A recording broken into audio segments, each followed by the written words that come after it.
يا اخي حرام عليك. كل انا ما اسوي سواياك. كل طيب كلم لا يصور. كل يصور. صور ما عليك فيه. صور. كلم لا يصور. كل انا اوريك.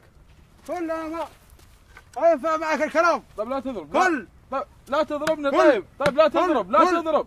خلاص باكل. حسين كل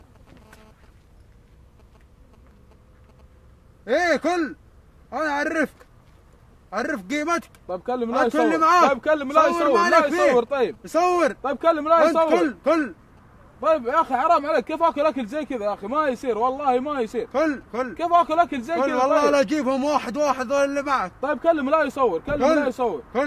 كلم. طيب لا يصور. صور ما عليك فيه. كل يا اخي كيف اكل اكل زي كذا؟ ريحته طالعه. كيف اكل اكل زي كذا؟ كل الجيفه يا اخي. كيف اكل؟ كل الجيفه. ما اقدر اكل يا اخي. كل الجيفه. في حجاج. ما عليك من؟ في حجاج.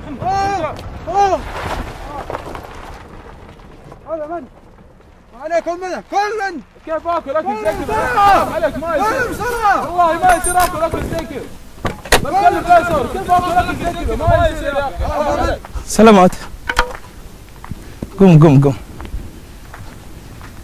صورنا هذا المشهد. بعض الناس رحم هذا الشاب وقسى ولعن وهاوش وساء الظن في هذا الرجل.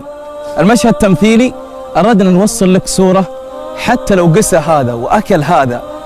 هذه الجيفة لو أكلها معذور أمام الله، ولكن أنت لست معذور أمام الله وأنت تسمع قول الله: أيحب أحدكم أن يأكل لحم أخيه ميتا فكرهتموه.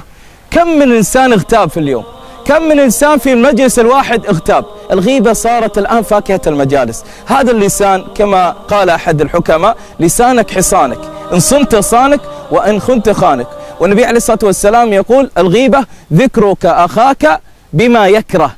كم من إنسان الآن يغتاب واحد، وكم من فتاة تغتاب. صارت مجالسنا كلها في الغيبة. قال فلان هذا وجه كذا وهذا كذا وهذا كذا. كما قال ذاك الشاعر: بعض العرب طبعا مقدر ومحشوم، وبعض العرب عيب عليك احترامه، واللي ستر عيبه عن الناس بهدوم وش يستر لا صار عيبه كلامه. رسالتي الأخيرة من هذا المشهد حتى أوصل لك رسالة: الآن رحمناه وقسونا على هذا، كيف يأكله هذا الشيء؟ لابد أن نقسو على أنفسنا. كيف تجرأت أنفسنا أن نأكل لحم أخينا كما قال الله سبحانه وتعالى: أيحب أحدكم أن يأكل لحم أخيه ميتا فكرهتموه. فلنطهر ألسنتنا ونتمثل لحديث النبي عليه الصلاة والسلام: من يضمن لي ما بين لحيه، وقال في حديث آخر: ما بين فكيه وبين فخذيه أو رجليه، أي الفرج اللسان والفرج، أضمن له الجنة. في الختام أسأل الله سبحانه وتعالى أن يحرم وجه كل من نشر هذا المقطع. لا يوقف عندك المقطع. لأخوضاه والله خير مسددي،